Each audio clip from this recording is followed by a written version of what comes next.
ښځه یا میرمن ولې مالکیت ګڼل کیږي؟ ولې د ملکیت په سترګه د مال په سترګه ورته کتل کیږي؟ اول خدای اجازه راکړي ووایم چې دا مسله ډېره جدي په افغانستان کې مطرح ده او ډېری نارینه فکر کوي چې ښځه مال ده او دا خبره غلطه ده. داسې نه ده.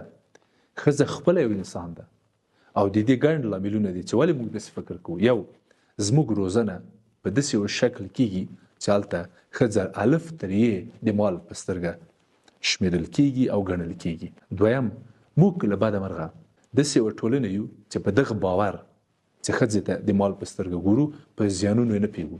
دریم، د نجونو خپلواکي او د نجونو ازادي ده. زه فکر کوم چې نجونو ته هغه ازادي او هغه حق تر اوسه پورې نه ده ورکول سوی چې دوی خپل ځان په ټولنه کې ثابت کړي چې زه د چا مال او ملکیت نه یم.